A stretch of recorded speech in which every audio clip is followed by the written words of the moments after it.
मैया बोली 3.5 बरस को लाला, तो पे कहा काम है मुझे बता। ठाकुर जी करें कहा है पूरे दिन? अभी ठाकुर जी ने चोरी शुरू नहीं करी है, ये उससे पहले की कथा है। तो ठाकुर जी कहा करें, पूरे गोकुल में भ्रमण करते करते केवल ये देखें संत आए कि नहीं, वैष्णव आए कि नहीं, ब्राह्मण आए कि नहीं। और जैसे संत वैष्णव ब्राह्मण ठाकुर जी को दिखाई देते हैं तो ठाकुर जी उनको, अरे तुम यहां डोल रहे हो, परिचय नहीं है, ऐसी बात, अरे आप यहां डोल रहे हो। सामने वाले कहें, अरे भैया तुम कौन? अरे नेक्सा से लाला, अरे भैया तू हमें जाने। बोले अरे तुम्हें ही तो खोज रहा हूं मैं सवेरे से। बोले हमें खोज रहा हो भैया, काय को? अच्छा एक बात बताओ, तुम कहां से आए हो? बोले हम तो अयोध्या से आए हैं। बोले अयोध्या से आए हो, तुमने कछु सवेरे से पाए हो? बोले ना कछु ना पायो, यही मारे तो मैं डोल रहा हूं। यशोदा मैया तुम्हारी बात नहीं आ रही है, 56 भोग बनाए माने, चलो जल्दी नंद भवन पहुंच जाओ। बोले यशोदा मैया हमारी बात नहीं आ रही। बोले हम बे सुबह, अब जल्दी करो मां, सब संतन को भोजन है, रहो जल्दी पहुंच जाओ। ऐसे किसी को भी सबको निमंत्रण दे देते हैं। और यशोदा मैया जब नंद भवन से बाहर आती देखते हैं 100-200 लोग खड़े हैं बिना निमंत्रण के। मैया कहें आप सब? बोले मैया आप सुबह से बाट निहार रही हो हमारी, लाओ थाली लगाओ, 56 भोग कराओ। अब मैया को यूं लगे मना करूं तो अच्छो ना लगे, लेकिन मैया पूछे, अच्छा आपको कौन ने कही मैंने निमंत्रण? बोले आपको लाला आयो। तो मैया बाट निहार रही है। यशोदा मैया पवा तो देती है सबको, फिर शाम को लाला तो कहे, अरे लाला ए तू कौन कौन ने निमंत्रण दिया वे? यशोदा मैया बात निहार रही है, पहुंच जाओ सबरे मां भोजन कर लो। आज तो 200 लोग आए मेरे यहाँ। अरे ठीक है, हमारी रसोई घर बड़ो है, हमारे यहाँ 9 लाख गैया है, ठाकुर जी कृपा सब व्यवस्था है, मोए खवावे में कोई चिंता ना है, मैं तो खूब पवाऊं, लेकिन मोए बता तो देकर कौन को निमंत्रण दे रहे हो? तू कोई को भी निमंत्रण दे दे। मैया तू ना जाने। बोले कहा, मैं तो या घर को पुण्य कर रहा हूं, जितना ज्यादा है सके पुण्य जमा कर कर। मैया मैं तो बुढ़ापा आ जाएगा, मैं तो चला जाऊंगा, तो को बाबा को छोड़ जाऊंगा पुण्य करके। मैया के अच्छा कहा पुण्य कर रहे हो लाला? बोले मैया देख, ये संत ब्राह्मण ये साक्षात भगवान को मुख हैं। जब इनके मुख में हम कछु अन्न दे में, मक्खन दे में, या कछु भी इनको पवामे, तो ऐसा समझने से साक्षात नारायण पा रहे हैं। मैया देख, कल 100 आए नारायण, आज 200 नारायण तेरे घर आए पावे, मैं तो ये पुण्य करवाऊं। और मैया दूसरी बात सुनेगी? बोले हाँ। मारेगी तो ना मुझे? बोले ना मारूंगी, बता। बोले तू बड़ी मोटी है गई मैया, मुंह को यूं लगे पूरे दिन लगी रहेगी तो तेरो ने एक वजन कम है जाएगा। अरे मेरी ब्याह तक ने एक छरेरी सी है जाएगी, या मारे तू लगी रहे रसोई में, या मारे ऐसा को। मैया भागे पीछे, ठाकुर जी चौकड़ी मार के भागे। ऐसा ऐसा उधम मचा में ठाकुर जी द्विज ब्राह्मण संत वैष्णवों को जा जा करके बिना निमंत्रण के निमंत्रित कर देते हैं। सब नंद भवन आ जाओ, आज सबन को भंडारो है। कंटकेभ्य नंद बाबा रोज अपने ठाकुर जी की सेवा करते हैं। और महाराज वर्णन ऐसा करें हमारे ब्रजवासी, बोले नंद बाबा की सेवा में शालिग्राम भगवान है। नंद बाबा शालिग्राम की सेवा करें और सेवा करके शालिग्राम भगवान को टांड समझते हैं। टांड आप लोग जानते हैं कि नहीं पता नहीं, अब घरों में नहीं होती, पुराने घरों में टांड होती थी। टांड बोलते हैं, एक घर के कमरे में ऊपर एक छज्जा सा बनवा देते थे, उसमें सारा स्टोर रखा जाता, सब जरूरी सामान। नंद बाबा क्या करते हैं, पंचामृत से अभिषेक करा करके ठाकुर जी को शुद्ध जल से अभिषेक करके, इत्र वित्र लगा के, तिलक फोटा चुपका के, बढ़िया आरती करके, और फिर शालिग्राम भगवान को टांड पे धरते हैं ऊपर। बोले क्यों? बोले कन्हैया को ये गुलाब जामुन लगे और गुलाब जामुन समझ के कन्हैया मुंह में धर ले। शालिग्राम भगवान ने कन्हैया को यूं लगे, बोले कि ये रोज रोज जय जय जो है का है, ये शालिग्राम जो है का है। हमारे पिताजी, पूज्य पिताजी की कथा में सुनाते हैं, बोले एक बार नंद बाबा ठाकुर जी की सेवा कर रहे, इतने में ठाकुर जी बगल में आके बैठ गए। देखो कितनी सुंदर, ठाकुर जी की सेवा कर रहे हैं, ठाकुर जी बगल में बैठे हैं, नन्हे से गोपाल जी आके बैठ गए। अब नंद बाबा को तो बढ़िया लगो, लाला भी सेवा सीखेगो, बैठ जा लाला यहाँ पे। ठाकुर जी बैठ गए। नंद बाबा ने पहले दूध से स्नान करायो, फिर दही से स्नान करायो, फिर घी से स्नान करायो, शहद से स्नान करायो। जैसी शहद पड़ो शालिग्राम भगवान पे, सोई ठाकुर जी के लार न करिया यहाँ थे। ओहो कितना सौभाग्यशाली है जे। मैं हूं मैया ते कहूंगा मैया तू मोको पानी ते मत नवाए कर, वह पानी में कुछ स्वाद ही ना होवे, शहद ते नवाए कर, नहाते नहाते खाऊ ले करूंगा बीच में। अच्छा एक बात बताऊं, ये पंचामृत अभिषेक ठाकुर जी को प्रिय क्यों है? क्योंकि ठाकुर जी का स्नान भी हो जाता, पेट भी भर जाता, बीच बीच में जीभ निकाल के खाऊ जाए ठाकुर जी इसलिए ठाकुर जी का पंचामृत अभिषेक होता है ये, और ये वास्तविकता है। अब जब ऊपर से सब पड़ता है, पहले दूध फिर घी दही शहद आदि सब ऊपर से पड़ता है, तो मुख पे होकर के आता है, तो जब यहाँ आवे so next so Thakur ji मुंह खोल के जीभ निकाल लें, बीच बीच में स्वाद भी लेते रहे। या हमारे पंचामृत अभिषेक ठाकुर जी को बड़ो प्रिय है, क्योंकि ठाकुर जी को स्वाद भी आ जाए और स्नान भी आ जाए। एक पंथ दो काज। तो ठाकुर जी की तो लार न करी आई। ठाकुर जी बोले जय जय मीठो है गयो होगो, अब तो रस भरो है गयो होगो। और फिर शहद लगे को छुड़ावे के लिए एक बात हम निवेदन करें, सेवा में एक चीज करो भैया, ये सफेद चीनी मत चढ़ाया करो कभी ठाकुर जी पे। ठाकुर जी के अंग पे लग जाती होगी, उस पर भी फिर ऊपर से आप हाथ ऐसे घुमा देते हैं, शंकर जी पे हो, शालिग्राम जी पे हो, ठाकुर जी पे हो। इससे बढ़िया बूरा लाओ, शक्कर लाओ, और चीनी अगर चीनी ही अगर उसको भी पीस लो, वो ऐसी तो हो कि ठाकुर जी के अंग पर लगे ना, तब डालो। शक्कर से स्नान कराए और ठाकुर जी तो बस मुंह में पानी आ गया, बोले जय जय मीठो है गयो अब तो। नंद बाबा ने बढ़िया ठाकुर जी को श्रृंगार आदि करके और महाराज ठाकुर जी को तुलसी पधरा के चंदन वंदन लगा के, और नंद बाबा अपनी माला झोली में हाथ दे करके और जाप करने लगे। पूज्य पिताजी महाराज कहे नंद बाबा मुंह पे एक कपड़ा और डाल लें, मुख पर कपड़ा डाल के जप करने से मन एकाग्र होता है, यह भी एक साधना का एक नियम है। नंद बाबा जाप करने लगे, इतने में ठाकुर जी ने देखी बाबा तो जाप में चलोगो, अब कहां जाएगो जय जय बच के। सोई ठाकुर जी धीरे से गए और चौकी पे धरे शालिग्राम भगवान उठाए और मुंह में धर के बैठ गए, और जैसे कोई पान चूसता है ऐसे ठाकुर जी यहां से चूस रहे हैं मुंह में धर के शालिग्राम जी को, और बैठ गए नंद बाबा के बगल में ही आंख बंद करके, इनको ध्यान चल रहा है। बोले अभी जय जय बाहर बाहर ते चूस रहा हूं, नेक देर में अंदर की मिठास आवेगी, शहद भीतर तक चलोगो, निकर नहीं रहो, और जोर जोर से चूस रहे हैं। इतने में बाबा की माला पूरी है। जैसे ही बाबा की माला पूरी भई, बाबा ने नेत्रन से लगा के माला और अपनो कपड़ा हटायो, जय हो मेरे साले जय जय कहां चले गए। अब तो ढूंढे पुष्प पुष्प उठा के सब देखी, ठाकुर जी यही ना वहां पे। अरे यशोदा ठाकुर जी कहां चले गए। बगल में छोटे भगत जी बैठे हैं, वो बिल्कुल महाराज ध्यान करके बैठे हैं, या तरफ शालिग्राम जी दबा रखे हैं। लाला जी कहा है तेरे मुंह में। बोले कहा जल्दी दिखा। नंद बाबा ने एक गुलचा बना करके जैसे ही मुंह में दियो, महाराज सोई शालिग्राम जी बाहर आ गए। नंद बाबा तो लिए उनको सिर से लगा में, रोते रोते गए, अरे यशोदा देख आज कहा भयो। बोले कहा भयो। बोले तेरो लाला उद्यमी है, हमारो लाला उद्यमी है, ये बात तो मैं स्वीकार कर चुका हूं, लेकिन इतना बड़ा उद्यमी। यशोदा मैया बोली भयो का। बोले भैया जे मक्खन खा जाए, घी खा जाए, मिश्री खा जाए, दूसरे इनके घर में जा जाके खाया आवे, लेकिन आज तो यानी भगवान ही खा लिए, जय जय खा गो, हमारे शालिग्राम भगवान को खा गए। यशोदा मैया बोली वो तुमने शहद से स्नान कराए तो बाय लगी होगी, मीठो है गो, जय जय खा जाओ। ठाकुर जी दूर खड़े हैं।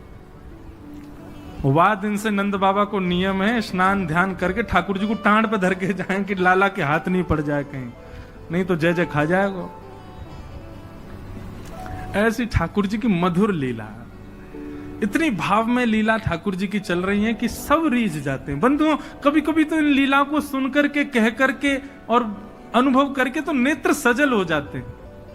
ये परब्रह्म परमात्मा प्रेम के पूर्ण स्वरूप बन के आए। आहा,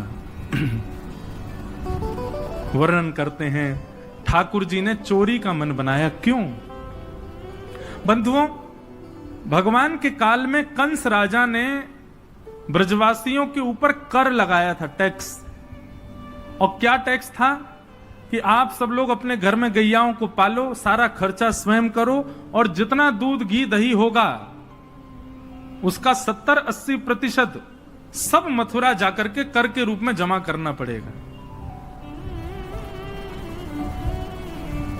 मथुरा के लोगों को और बड़े बड़े शहर के लोगों को गैया पालनी नहीं पड़ती थी, ब्रजवासी पालन करके सारा दूध घी दही देते थे। फिर कंस के लोग जो थे वो उसको बेचते थे, उससे धन कमाता था कंस। ब्रजवासी बेचारे गैया को अपने घर में रखते, उसका पूरा ध्यान रखते, और जितना दूध निकलता 70-80% सब कंस को देना पड़ता। थोड़ा थोड़ा बचता ब्रजवासियों के पास। लेकिन नंद बाबा ब्रज के राजा थे, इसलिए उनको छूट थी। वो 9 लाख गैयाओं के मालिक थे, उनके यहां इतना कर नहीं था। एक दिन ठाकुर जी सब ग्वाल बालों के संग खेल रहे थे। खेल खेल में ग्वाल बाल ने गिर गए तो रोने लगे। ठाकुर जी बोले, अरे तुम दूध घी दही खावे वारे, ऐसे कब गिर जाओ? ठाकुर सब बोले, लाला तू खावे दूध घी दही, हमें तो खावे कोई ना मिले, हफ्ता में एक बार मिले बस। क्यों? बोले सब कंस के यहां जमा करवाना पड़े। तब ठाकुर जी ने मन बनाया कि भैया ये दूध घी दही हमारो धन है, और ये साक्षात अमृत है, ये राक्षस के पास नहीं जाना चाहिए। सबने कही, लाला कौन मारेगो तेरी बात है? कोई ना मानेगो। नेक्स्ट हो तू 3.5 बरस को तेरी बातन को कौन मानेगो? ठाकुर जी बोले, बड़े है के तो सबन को माननी पड़ेगी, लेकिन अभी से मुंह को रोक तो करनी पड़ेगी। तो क्या करें? तो बोले अभी बाल अवस्था है, राजी राजी नहीं मानते तो चोरी करके मानेंगे। सबके घरन से जब हम गौरस चोरी कर लेंगे तो फिर कंस को कहा देना पड़ेगा? कछु भी नहीं। कंस तो कह देंगे, भैया चोरी है रही है हमारे यहाँ, चोर को ढूंढो, और चोर हमको ढूंढ ही ना पावेगो, कंस हमको ढूंढ ही ना पावेगो, तो हम चोरी करेंगे। सब ग्वाल बालन को ठाकुर जी ने सिखा पढ़ा दिया, और ठाकुर जी ने चोरी करना प्रारंभ किया। सबसे पहले ठाकुर जी ने चोरी अपने घर में करी। यशोदा मैया ने वहां ठाकुर जी पकड़ लिए। तो ठाकुर जी बोले, अपने घर में तो मिशन फेल भयो, अब गोपीन के घर में जानो शुरू करो। ठाकुर जी ने अपनी रजिस्टर्ड एक संस्था बना ली, बाल गोपाल चौर प्रचार प्रसार मंडल, और उसके अधिपति, उसके प्रेसिडेंट बने 3.5 वर्षीय श्री कृष्ण। जैसे ही कोई बालक ब्रजमंडल में जन्म लेता है, तो जैसे बालक जन्म लेता है तो रिश्तेदार नातेदार आते हैं, उसके बाद फिर आशीष देने वाली एक प्रजाति के लोग भी आते हैं, सब घरों में आते हैं। और जब सब चले जाते हैं तब बाल गोपाल चौर प्रचार प्रसार मंडल आता है, और वो मंडल आकर के साथ में गौरज लेकर के आते हैं ठाकुर जी, गौ के खुर की रज, और उस रज से उस बालक का तिलक कर देते हैं। तिलक का करें? बोले 3 साल और इंतजार है, फिर ये हमारी मंडली में जे भी आ जाएगा, जे भी हमारी तरह चोर बनेगा। उसका जन्म लेते ही उसका रजिस्ट्रेशन कर जाते हैं ठाकुर जी। बड़ी अद्भुत लीला है ब्रज की। आहा, ठाकुर जी दूसरे इनके घरन में जाके चोरी करने लगे। ऐसा ऊधम, ऐसा उत्पात पूरे गोकुल में, महाराज नाक में दम है गयो। सब गोपी परेशान है गई, सास नजर डांट रही हैं, पति डांट रहे हैं, अरे कंस कौदना हमारे यहां सैनिक भेज के मरवा देगो, हमारे यहां से इतने दिन से मक्खन नहीं गयो है। गोपियां सब चिंतित भी होती हैं, लेकिन सबको अच्छा भी लगता है, कन्हैया आके चोरी करते हैं। तभी उन गोपियों में एक गोपी थी, उसका नाम था प्रभावती। प्रभावती गोपी एक दिन सब गोपियों से बैठ करके चर्चा, सब गोपियां कह रही थी, मेरे घर की तो ऐसे कर गो, मेरे यहां तो ऐसी मटकी फोड़ गयो, मेरे यहां ऐसा माखन चुरा गयो। प्रभावती व्यंग में हंसने लगी, हंस करके बोली, आज तक मेरे यहां दृष्टि भी नहीं डाली उस कन्हैया ने। अरे तेरो घर कैसे बच गयो? बोले, अरे कन्हैया को अपने प्राण प्यारे होंगे तो मेरे घर के आसपास भी नहीं आवेगो। वो जाने ना है मेरो नाम प्रभावती है। अब ये बात गोपी कह रही थी सब सखियों से। इतने में ही वहीं एक बालक था, वो ठाकुर जी का मित्र था।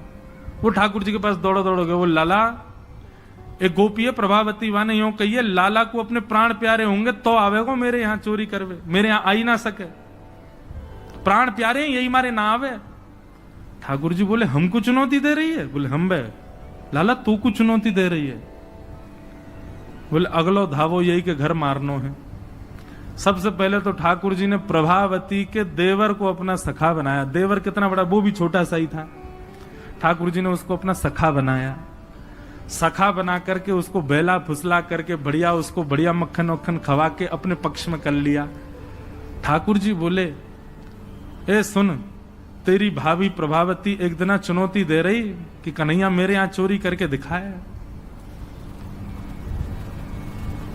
प्रभावती का देवर बोलो लाला बता कहा करनो? बोले जा देना तेरी भाभी बढ़िया वारो मक्खन निकारे, बस तू संकेत कर दियो, और जब वो जमुना जल भरवे जावे घर में कोई नहीं हो वही समय हमारा आक्रमण होगो। ठीक है। प्रभावती ने एक दिन बढ़िया मक्खन निकारो और महाराज मक्खन निकाल करके छींके पर टांगो, और वो बालक ने देख लिया, दौड़ करके ठाकुर जी के पास बोले आज भाभी ने मक्खन निकालो, आज ही चलो लाला। बोले हाँ आज चलेंगे। प्रभावती यमुना जल भरने के लिए गई। ठाकुर जी उसके यहां प्रवेश कर गए, और प्रवेश करके महाराज चार के ऊपर तीन के ऊपर दो के सबसे ऊपर ठाकुर जी, और ठाकुर जी लेकर के बढ़िया मक्खन खाने लगे। मक्खन दूसरे इनको पवान लगे कि मरकान भोक्षण विभजति सचेन नात्री भांडम भिन्नति। स्वयं पाते हैं, ग्वाल बालों को पवाते हैं, और जब सब पा लेते हैं तो फिर मरकान भोक्षण संग में बंदर और चलते हैं उनको भी पवाते हैं। लेकिन प्रभावती के यहां इतना मक्खन था, ठाकुर जी का भी पेट भर गया, ग्वाल वालों का भी भर गया, और सब बंदरों का भी पेट भर गया, लेकिन मक्खन अभी पूरा नहीं हुआ, खत्म नहीं हुआ। ग्वाल बाल बोले लाला मक्खन तो अभी बहुत सारो बच गो। ठाकुर जी बोले ये प्रभावती हमको बड़ी चुनौती दे रही ना, याकू ने मजा तो चका जाए। सो कहा कियो। ठाकुर जी ने एक हंडी लई, एक लठ लियो, और वहां से वह हंडी को फोड़ दियो, जितनो मक्खन हो सब नीचे गिर गयो, और वह मक्खन को चौका लगा गए, पोंछा कर गए पूरे घर में। एक कोने पे जाकर के मक्खन रह नहीं जाए कहीं भी, और पूरे में बढ़िया चौका लगा करके, और ठाकुर जी अपने ग्वाल बालन के संग अंधेरे में छुप के खड़े है गए। बोले देखियो अब मजो आवेगा, प्रभावती आवेगी। प्रभावती आई, सिर पर दो मटकियां बड़ी अचक करके चल रही थी, संभल के चल रही थी। जैसे ही माने द्वार खोलो, और द्वार खोलते ही अपना पाम भीतर धरो, इतने में ही भोपाल शताब्दी की तरह ऐसी रिपटी महाराज, ऐसी रिपटी सिर में लगी, कमर में लगी, हाथ पाम बाकी सब रहे कह गए, और गिरी सो गिरी। यमुना जल मिल गए मक्खन में तो और चीकनो हो गया। अब वो उठ ही नहीं पा रही है, जैसे उठे फिर गिरे, जैसे उठे फिर गिरे। और ठाकुर जी ताली बजा बजा के हंसे, सब ग्वाला के लाला आज तो बड़े मजे आए, आज तो बड़े मजे आए। मेरी भाभी कहा कह रही कन्हैया को अपने प्राण प्यारे यहाँ हमारे ना आवे। अब तो को तेरे प्राण प्यारे होंगे ना तो कभी हमको चुनौती नहीं देगी। और ठाकुर जी भाग गए।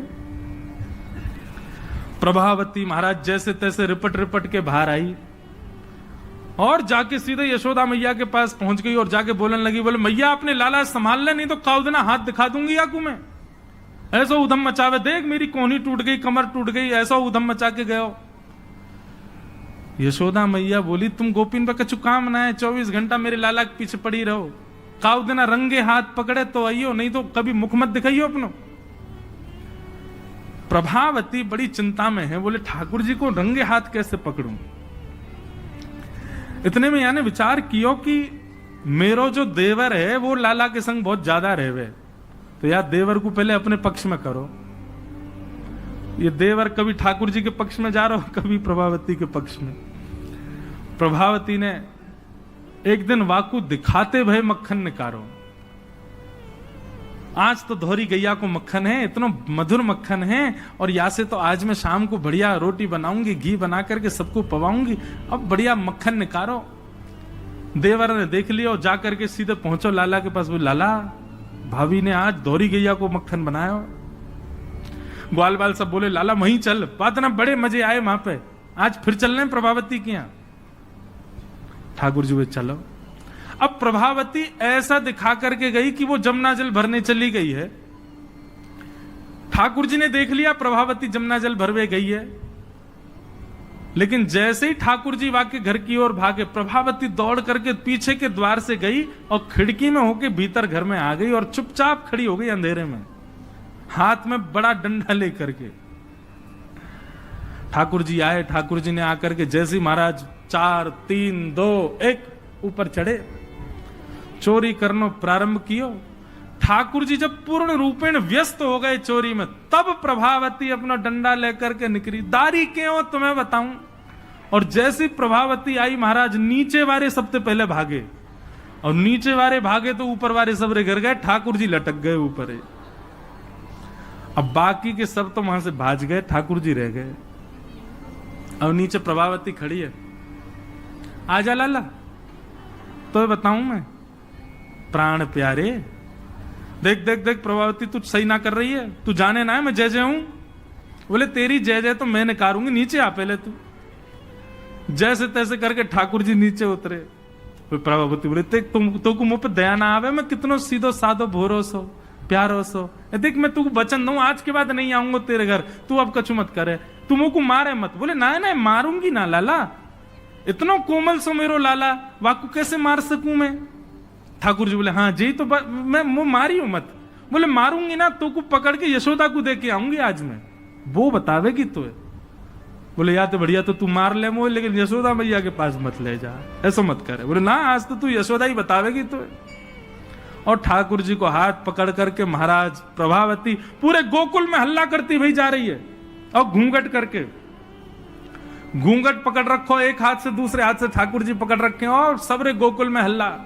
देख लो रे सबरे गोकुल वासियों, जे नंद जी को लाला, यशोदा मैया को छोरा, ये घर घर जाके चोरी करे। यशोदा मैया कह रही रंगे हाथ पकड़ो तो बताइयो, आज पकड़ लियो या को ठिकाने लगाऊंगी मैं। ठाकुर जी बोले जे तो भैया बड़ी निंदा है रही हमारी। इतने में ही ठाकुर जी बोले ए प्रभावती, कहा बात है। बोले देखते ने इतनी जोर से मेरो हाथ पकड़ रखो, मेरो हाथ नीलो पड़ गयो, रक्त पूरा रुक गयो है, तू इतनी जोर से मत पकड़े, तू एक काम कर, मेरो जे हाथ छोड़ दे दूसरा हाथ पकड़ ले। प्रभावती बोले नहीं तू भाग जाएगा, तेरी सौगंध खा के कह रहा हूं मैं नहीं भागूंगा, तू मेरो एक हाथ छोड़ दूसरा पकड़ ले। प्रभावती चलती जा रही है, और चलते चलते माने 3.5 वर्ष के छोटे से ठाकुर जी चलते चलते माने जैसे मन बनायो कि हाथ दूसरा लाऊं, ठाकुर जी ने पीछे चल रहे ग्वाल बालन में प्रभावती के देवर को इशारा क्यों यहां पे आ, वो ठाकुर जी की उम्र कोई है। ठाकुर जी ने वाको हाथ पकड़ लिया। प्रभावती अब देख तू मेरा दूसरा हाथ पकड़ जल्दी कर। प्रभावती चलते चलते बोली ला दूसरा हाथ दे। दूसरे हाथ के चक्कर में ठाकुर जी ने वह के देवर को हाथ पकड़ा दिया, और पकड़ा करके ठाकुर जी गली मोहल्ला कूचेन में कूदते भय सीधे नंद भवन पहुंच गए, और हाथ पाम धो के सीधे यशोदा मैया की गोद में। मैया इस सबरी गोपी मेरे पीछे काहे को पड़ी रहे,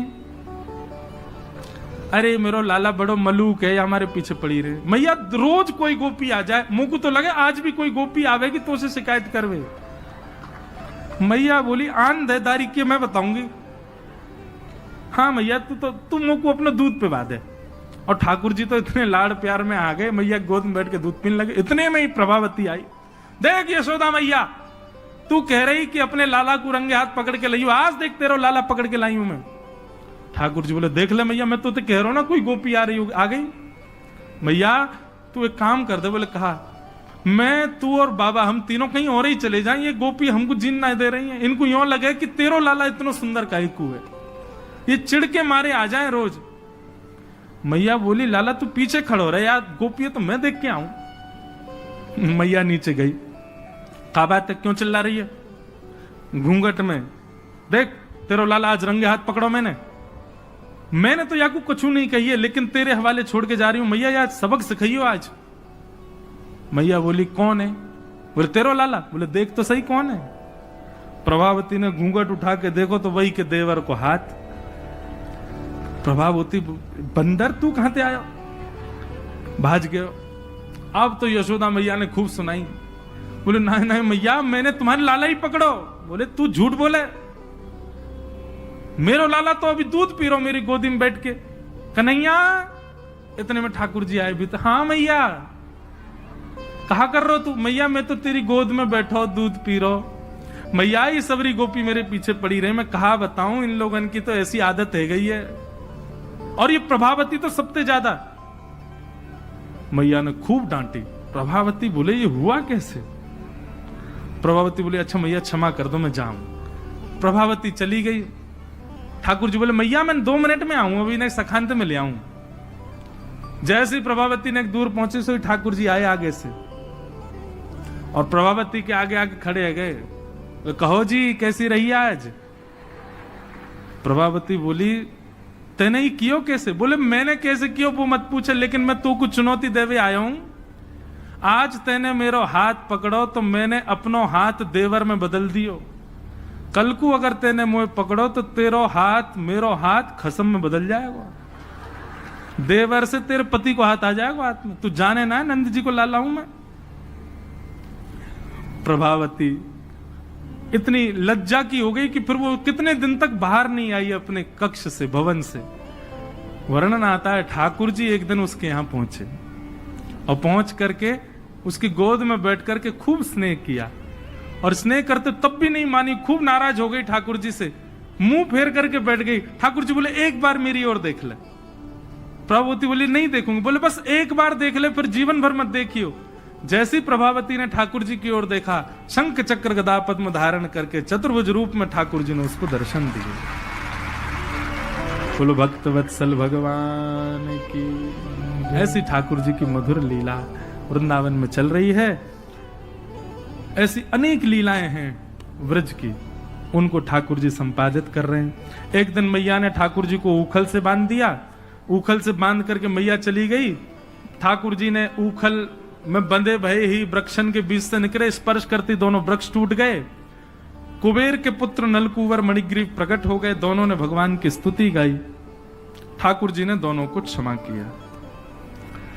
और ये बात जान करके नंद बाबा उन्होंने मन बनाया कि अब हम गोकुल में नहीं रहेंगे, और नंद बाबा के छोटे भैया ने एक दूसरे वन का नाम बताया जिसका नाम है वृंदावन। और ठाकुर जी, नंद बाबा और यशोदा मैया सब ने वृंदावन जाने को मन बनायो। तो महाराज सब गोकुलवासी बोले हम भी यहां नहीं रहेंगे, हम भी वहीं रहेंगे जहां लाला रहेगो हमारो। और सब गोकुलवासी ठाकुर जी के संग वृंदावन चले गए। हाँ हाँ,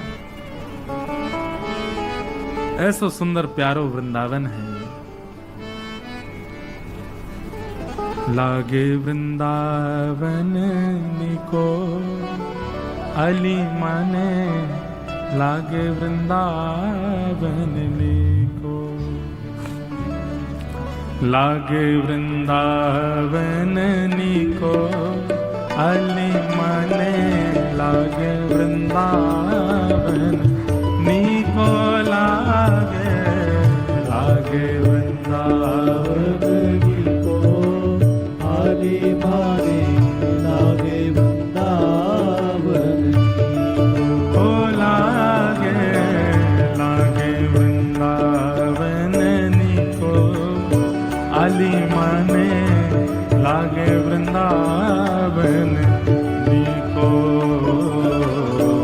लागे वृंदावन निको अली माने, लागे वृंदावन निको। ओ घर घर तुलसी ठाकुर सेवा, घर घर तुलसी ठाकुर सेवा, घर घर तुलसी ठाकुर सेवा, घर घर तुलसी ठाकुर सेवा, दर्शन गो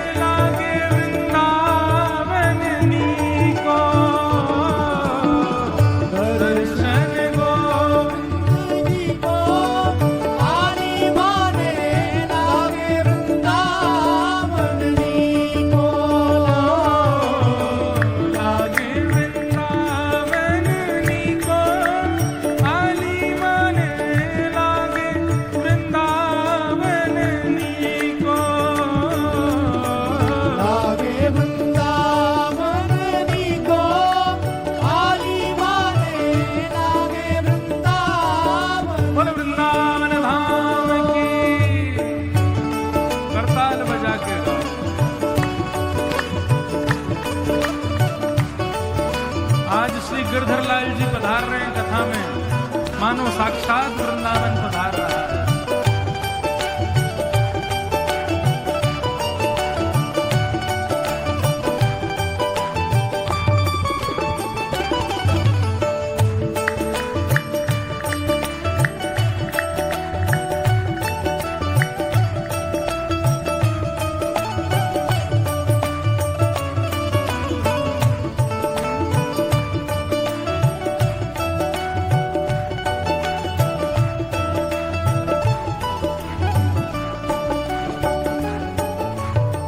रतन सिंहासन आप विराजे, रतन सिंहासन आप विराजो, रतन सिंहासन आप विराजे, रतन सिंहासन आप विराजे। कैसे?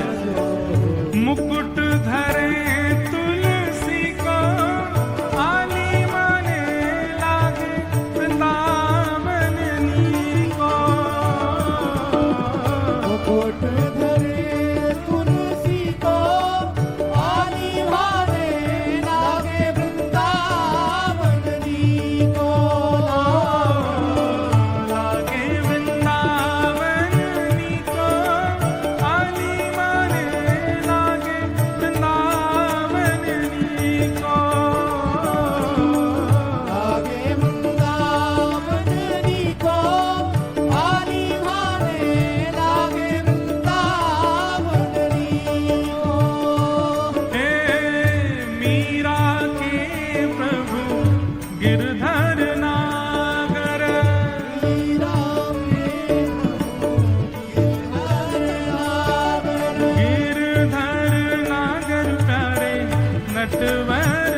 क्या कहती है भैया? ओ भजन बिना नर फीको, वाली माने लागे वृंदावन नीको।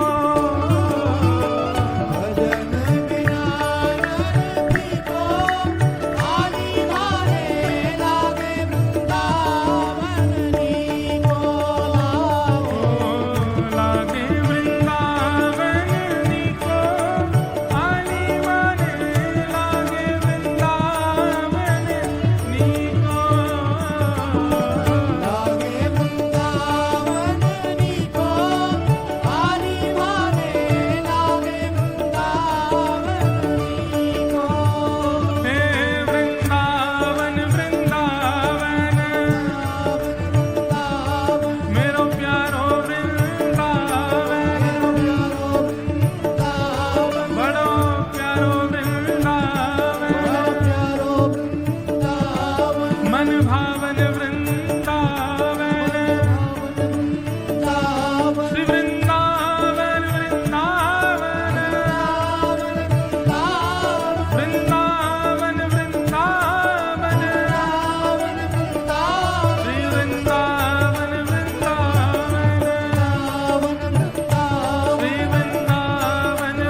वृंदावनम संप्रविश्य सर्वकाल सुखावहम। सबको बहुत सुख मिला वृंदावन आकर के। ठाकुर जी अत्यंत प्रसन्न हो गए वृंदावन आकर के। क्यों भैया? वृंदावन ब्रह्मा जी ने नहीं बनाया है, वृंदावन इस पृथ्वी का अंग नहीं है। श्यामा हृदय कमल सो प्रगटो। हम वृंदावन रसामृत पद में क्या गाते हैं? किशोरी जी के हृदय से वृंदावन प्रकट हुआ है। और जब किशोरी जी के हृदय से प्रकट हुआ तो श्याम हृदय को भाई वृंदावन प्यारो वृंदावन।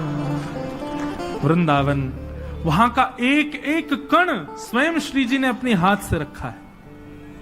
वृंदावन सामान्य भूमि नहीं है भैया, इसलिए वृंदावन का प्रेम आपके चित्त में है, वृंदावन जाने की इच्छा आपके चित्त में है, वृंदावन के प्रति प्रीति आपके चित्त में, ये बहुत बड़े सौभाग्य की बात है। किशोरी जी की कृपा के बिना वृंदावन प्रिय नहीं लगता है। और अभी कोविड के बाद तो हमारी किशोरी जी इतनी दयालु हो गई हैं, पता नहीं इतनी ज्यादा रस भरी हो गई हैं, अब तो सबको वृंदावन से प्रेम हो गया। अब जिसको देखो उसको वृंदावन जाना है। मैं कह रहा हूं भले ही फोटो खिंचवाने जाना है, उसको वीडियो बनवाने जाना है, लेकिन जाना तो है ना वृंदावन।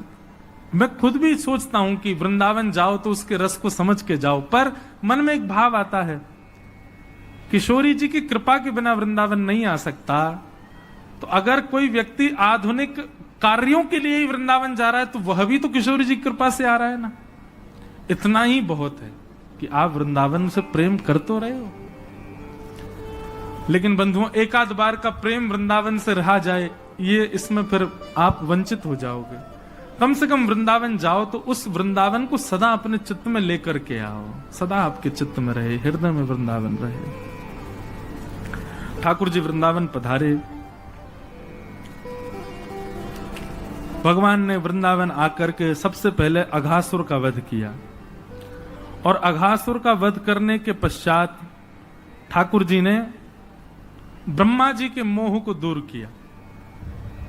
ब्रह्मा जी को यह भगवान पर संशय होने लगा कि यह परब्रह्म नहीं है। क्यों? बोले एक दिन ठाकुर जी मधुमंगल के मुख पे लगी भई कढ़ी चाट गए। अब ठाकुर जी तो प्रेमी हैं, वो कोई विचार थोड़ी करें। मधुमंगल के मुंह पे कड़ी लग रही, सो ठाकुर जी बोले दारी के तेने मुंह कड़ी ना खवाई, छुप के खाया हो।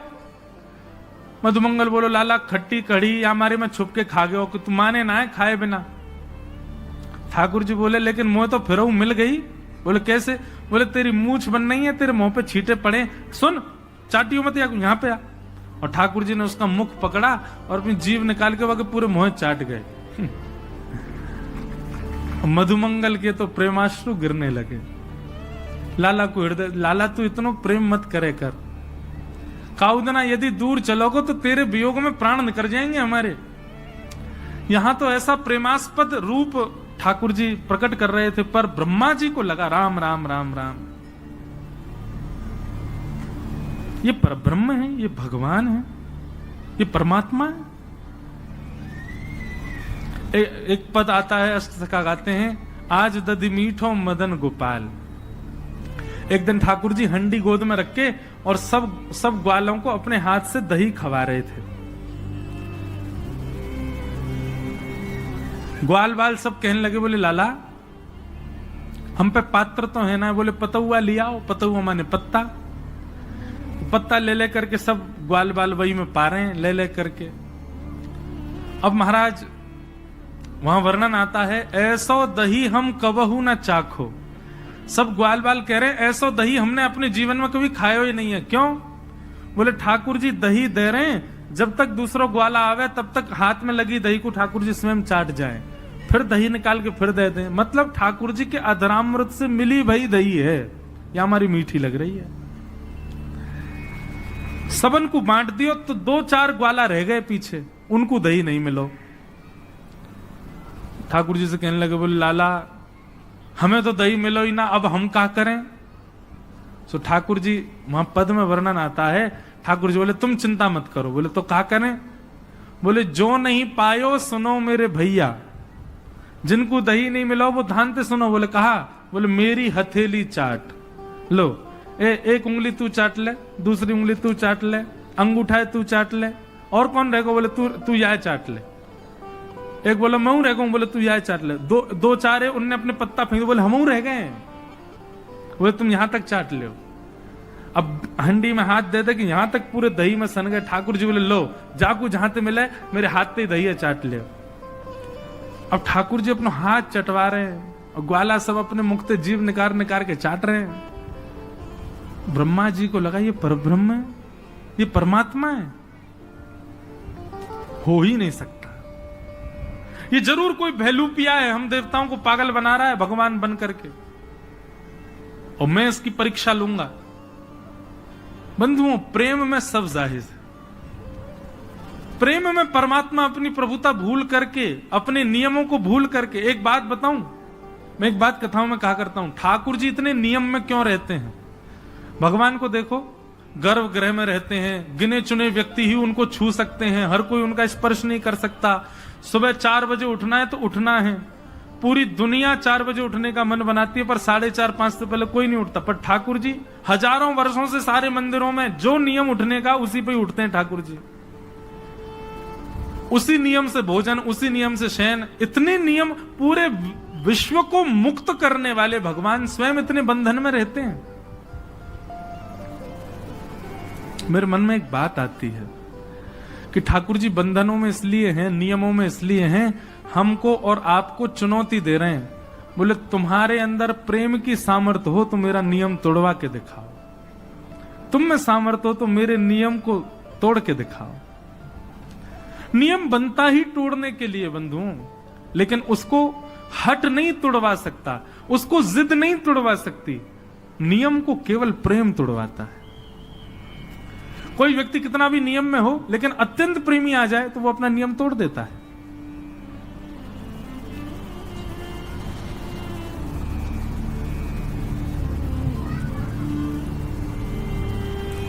तो प्रेम में सब कर सकते हैं, ठाकुर जी अपना नियम तोड़ देते हैं। लेकिन ब्रह्मा को संशय हुआ और ब्रह्मा ने आकर के अवकाश देखा, ठाकुर जी कहीं और थे, ग्वाल बाल कहीं और थे, ग्वाल बालों को हरण करके ब्रह्मा जी ले गए। भगवान ने जब देखा कि ग्वाल बाल नहीं है तो पहले ठाकुर जी रोए, कहां चले गए सब। उसके बाद ठाकुर जी ने अपने अंदर से ही ग्वाल बाल प्रकट कर लिए और 1 वर्ष तक भगवान ही ग्वाल बालों के रूप में विचरण करते रहे। 1 वर्ष बाद ब्रह्मा जी देखने आए, देखूं तो सही भैलूपिया कृष्ण क्या कर रहा है। तो जितने ग्वाल बाल ऊपर ब्रह्मलोक में थे वो सब नीचे भी थे। ब्रह्मा जी समझ गए, बोले ओहो ये तो अपराध कर दिया मैंने, अब भगवान से मुझको क्षमा मांगनी चाहिए। क्षमा मांगने के लिए ब्रह्मा जी जैसे ही ग्वाल बालों को लेने के लिए ब्रह्मलोक गए, तो ब्रह्मा जी से पहले ब्रह्मा का रूप धारण करके भगवान चले गए ब्रह्मलोक और द्वारपालों से कह दिया आजकल नकली ब्रह्मा बहुत घूम रहे हैं, दूसरा कोई आवे तो मारपीट के भगा देना उसको, हमसे आज्ञा लेने की भी आवश्यकता नहीं है, सीधे प्रहार कर देना। असली ब्रह्मा जब पहुंचे, द्वारपाल सीधे भागे पीछे उनके डंडा लेके, वो नकली ब्रह्मा भागे यहां से। ब्रह्मा जी बोले अरे मैं ही ब्रह्मा हूं, तुम जानते नहीं हो किसके पीछे भाग रहे हो? ए तुम चतुरानन हूं मैं। बोले तुम चतुरानन नहीं हो, तुम ब्रह्मा नहीं हो, ब्रह्मा तो भीतर बैठे। ब्रह्मा जी बोले भीतर बैठे मतलब? बोले हाँ अभी अभी आए थे, उन्होंने ही हमको बताया भैलूपिया घूम रहे हैं, तुम भैलूपिया हो। ब्रह्मा जी ने अंत में स्वीकार कर लिया कि हाँ मैं नकली हूं, पर मुझे असली का दर्शन करा दो, मैं उनके दर्शन करने आया हूं। जैसे इस ठाकुर जी के सन्मुख लेकर के ब्रह्मा को गए, तो ब्रह्मा के रूप में सबको दिख रहे थे भगवान, लेकिन स्वयं ब्रह्मा को ठाकुर जी साक्षात चतुर्भुज नारायण के रूप में दिखाई दे रहे थे ब्रह्मलोक में। ब्रह्मा जी ने जाकर के कान पकड़े, क्षमा कर दो भगवान, मुझसे गलती हो गई, अपराध हो गया। और ब्रह्मा जी ने यहां स्तुति गाई है, नो मिड्यते प्रभुपुषे टडिदंबराय गुंजावतम शबद परिपिच्छल सन्मुखाय। कम से कम 3 दिन तक इस स्तुति पर चर्चा हो सकती है, इतनी सुंदर स्तुति है ब्रह्मा जी की। लेकिन ब्रह्मा जी की स्तुति में आपको क्या दिखेगा पता है? प्रेम से बात शुरू करेंगे, चतुराई पे जाके खत्म करेंगे। एक उदाहरण सुनो। ब्रह्मा जी कहते हैं उक्षेपणम गर्भ गतस्य पादयो किम कल्पते मातुरदोक्ष जागसे। हे नाथ, एक बात बताइए, क्या गर्भ में बैठा बालक जब लात मारता है तो मां उससे नाराज हो जाती है? गर्भस्थ माता के गर्भ का बालक कभी अंदर कुछ किलोल करे, कभी हाथ पांव चलावे, तो क्या उसकी मैया उससे नाराज होती है? भगवान बोले नहीं, कभी नहीं होती। तो बोले नाथ, ये पूरा ब्रह्मांड आपके गर्भ में है और इस ब्रह्मांड का हर व्यक्ति आपका बालक है और मैं ब्रह्मा भी आपके गर्भ में ही हूं। यदि मुझसे थोड़ा सा अपराध हो गया तो आप मुझसे नाराज क्यों हो गए? चतुराई देखी, इसीलिए तो वो चतुरानन है। ब्रह्मा जी की वाणी सुनकर के भगवान बोले तुम्हारी शब्दावलियों में चतुराई बहुत है ब्रह्मा, लेकिन मैं तुमको क्षमा नहीं करूंगा। और भगवान ने ब्रह्मा जी को क्षमा किया ही नहीं, चले गए। ब्रह्मा जी रोते रहे। ठाकुर जी वापस आकर के लीला अपनी करने लगे। पौगंड लीला हुई, 6 वर्ष के ठाकुर जी हो गए। एक दिन धेनुकासुर का वध किया। उसके वध के पश्चात ठाकुर जी काली देह में कूद गए और वहां जाकर के कालिया नाग का मर्दन किया। सब ब्रजवासी आकर के रुदन करने लगे। भगवान ने तांडव नृत्य करके कालिया नाग के ऊपर दर्शन कराए। वेणु गीत की कथा आई, सुंदर वेणु वाद्य करते हुए जिस प्रकार गोपियों के साथ ठाकुर जी लीला करते हैं उसका वर्णन आया। तत्पश्चात मथुरा की गोपियों पर भगवान ने कृपा की और एक दिन ठाकुर जी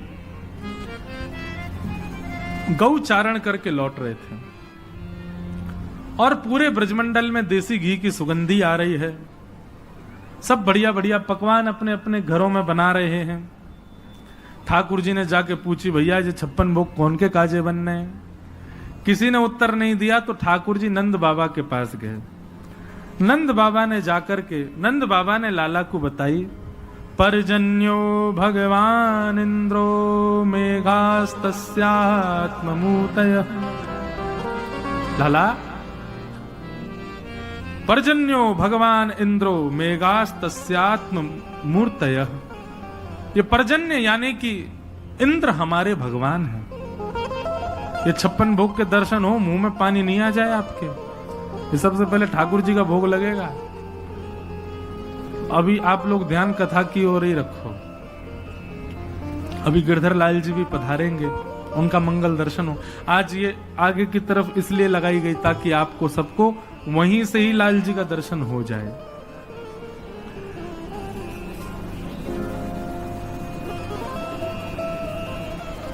सब ब्रजवासियों को बैठा करके नंद बाबा ने उपदेश दिया, लाला को समझाए। बोले लाला, ये पर्जन्य इंद्र हमारे भगवान है। पंडित जी ये यहां से ये टेप हटा दीजिए सब। वहां इंद्र की हम पूजा करें तो वो इंद्र हम पे कृपा करे, अनुग्रह करे और वही की कृपा से हमारी खेती बाड़ी आदि सब चले। ठाकुर जी ने कही, बोले कि बाबा एक इंद्र की पूजा ही क्यों, फिर तो समस्त देवताओं की पूजा होनी चाहिए। 33 कोटि देवता कोई ना कोई हमारे कार्य में सहायक बने, सबन की पूजा अर्चना होनी चाहिए। और यदि सबकी पूजा करने चाहो तो भैया एक आधार मूल तत्व है नारायण। सब नारायण में विद्यमान है, नारायण को पूजो। वृक्ष हरा भरा करना हो तो जड़ में पानी डालो। 33 कोटि देवताओं के मूल आधार नारायण है, उनकी उपासना करो। बोले वो नारायण कहां मिलेंगे भैया? बोले वो नारायण हमारे ब्रजमंडल में गोवर्धन रूप में विराजमान है, चलो उनकी पूजा करें। ब्रजवासी सब बोले लाला, बरसंते चली आ रही हमारी देवता की पूजा, हम छोड़ के तेरे नारायण को पूजवे जाएंगे, कहीं इंद्र नाराज है क्या? तो ठाकुर जी बोले पहली बात तो इंद्र नाराज नहीं हो सकता। क्यों? क्योंकि नारायण परब्रह्म है और परब्रह्म की उपासना जब होती है तो सब देवताओं का पोषण होता है। मतलब आप जब नारायण की उपासना करते हैं, नारायण का भोग लगाते हैं, नारायण का ध्यान करते हैं तो नारायण में ही सब देवता हैं, सबका अपने आप हो जाता है। और दूसरी बात, फिर भी मानिनी इंद्र ने यदि क्रोध किया तो जिनकी शरण में हम जा रहे हैं ऐसे गोवर्धन नाथ नारायण के ही स्वरूप हैं, ये हमारी रक्षा करेंगे। सब ब्रजवासी बोले लाला हमें तो बड़ा डर लग रहा हो। बोले नहीं, भय से कभी भक्ति नहीं करनी चाहिए। इसलिए ब्रजवासियों के चित्त में प्रेम प्रकट हो उसके लिए भगवान ने उद्देश्य बताया। आपने कभी इंद्र के दर्शन नहीं किए होंगे, लेकिन आप गोवर्धन नाथ जी की शरण में चलो, हम आपको वचन देते हैं वो साक्षात प्रकट होकर दर्शन देंगे, आपका प्रसाद स्वीकार भी करेंगे। तब ब्रजवासियों के चित्त में प्रेम प्रकट हुआ और सब ब्रजवासी बोले ठीक है, तो हम गोवर्धन पूजा के लिए चलेंगे। और सब ब्रजवासी अपने अपने घरन की 56 भोग सजा करके और श्री गोवर्धन की यात्रा पर निकल पड़े हैं। सब लोग नाचते गाते भय, आनंद करते भय गोवर्धन जा रहे हैं।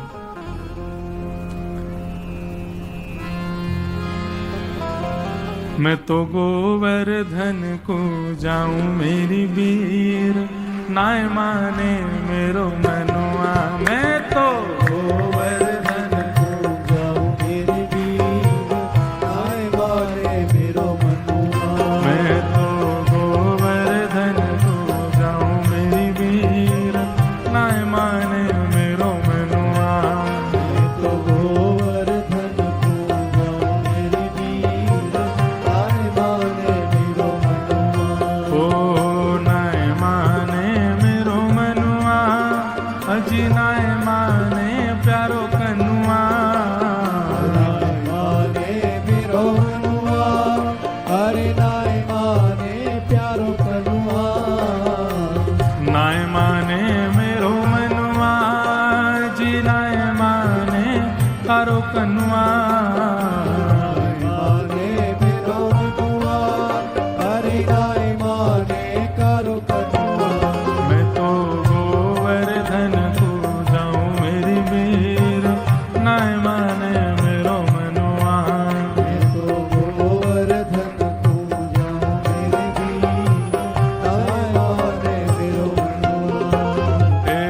सात कोस की दय परिक्रमा, सात कोस की दय परिक्रमा। सात कोस की दय परिक्रमा, सात कोस की दय परिक्रमा। सात कोस की दय परिक्रमा, सात कोस की दय परिक्रमा। सात कोस की दय परिक्रमा, सात कोस की दय। ओ मैं तो मानसी गंगा नहाऊं मेरी वीर, नाय माने मेरो मनुआ। मैं तो मानसी गंगा नहाऊं मेरी वीर, नाय माने मेरो मनुआ। मैं तो गोवर्धन को जाऊं मेरी वीर, नाय माने मेरो मनुआ। मैं तो गोवर्धन को जाऊं मेरी वीर, नाय माने मेरो मनुआ। सात शेर की करूं कढ़ैया, सात शेर की करूं कढ़ैया।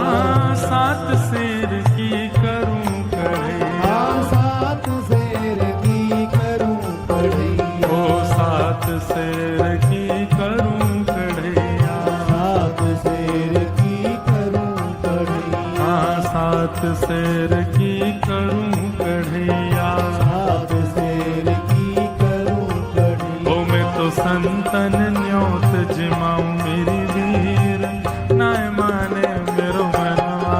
मैं तो संतन न्योत जिमाऊं मेरी वीर, नाय माने मेरो मनुआ। ओ मैं तो गोवर्धन को जाऊं मेरी वीर, नाय माने मेरो मनुआ। मैं तो गोवर्धन को जाऊं मेरी वीर, नाय माने मेरो मनुआ। ओ नाय माने मेरो मनुआ, जी नाय माने कारो कनुआ। नाय माने मेरो मनुआ, अरे नाय माने कारो कनुआ। मैं तो गोवर्धन को जाऊं मेरी वीर, नाय माने मेरो मनुआ।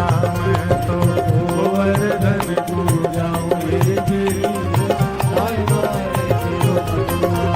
ओ गिरिराज धरण प्रभु तुम्हारी शरण, गिरिराज धरण प्रभु तुम्हारी शरण। गिरिराज धरण प्रभु तुम्हारी शरण, गिरिराज धरण प्रभु तुम्हारी शरण। ओ गिरिराज धरण प्रभु तुम्हारी शरण, गिरिराज धरण प्रभु तुम्हारी शरण। ओ गिरिराज धरण प्रभु